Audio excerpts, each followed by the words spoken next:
பெரும்பாலான இடத்துல என்ன கேட்குறாங்கன்னா, நாங்க நான்வெஜ் சமைக்கிறோம். ஸோ கிச்சனில பூஜை அறை வைக்கலாமான்னு கேட்குறாங்க. தாராளமா வச்சுக்கலாம். அதனால எந்த தவறும் இல்ல. ஏன்னா நான்வெஜ் சாப்பிடுறது நம்ம உடம்புக்குள்ள தான் போகுது. நம்ம உடம்போட நம்ம மனதோட தொடர்புடையது அந்த வீடு. ஸோ அதனால நீங்க தாராளமா கிச்சனில வச்சுக்கலாம். எந்த விதமான தவறும் கிடையாதுங்க. அப்புறம் இன்னைக்கு என்ன பண்ணிடுறாங்கன்னா, இந்த பூஜை அறை அப்படின்னு பேசுறப்ப இன்னொரு தகவலையும் நான் உங்ககிட்ட சொல்லணும்னு ஆசைப்படுறேன். இன்றைய காலகட்டத்தில பெரும்பாலும் இப்ப சமீபத்தில நடந்த விஷயம் இது. ஒரு ஜோதிடர்ட்ட ஜோதிடம் பார்க்க போயிருக்கிறாங்க.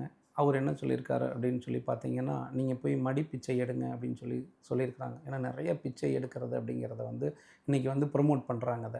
அ அது அந்த ஒரு விஷயத்தில வந்து நான் மாறுபடுறேன். ஏன் அப்படின்னு சொல்லி கேட்டீங்கன்னா, ஆல்ரெடி அங்க பிச்சை எடுக்கிறவனுக்கே பணம் வருதா வரலையான்னு தெரியல. ஸோ இவங்களும் போய் அவனோட போட்டி எதுக்கு போடணும்? அந்த பிச்சைக்காரன் கூட காம்படிஷனுக்கு போயிடுறாங்க. இது மிகப்பெரிய தவறு அப்படின்னு சொல்லி நான் சுட்டிக்காட்டுறேன். அப்படிலாம் அதெல்லாம் நம்பி போகாதீங்க. இறை வழிபாடு அப்படிங்கிறது 100% எந்த அளவுக்கு உண்மையோ, அந்த நம்பிக்கையோ, அதை மட்டும் நீங்க கடைபிடித்தாலே போதுமானது தான்.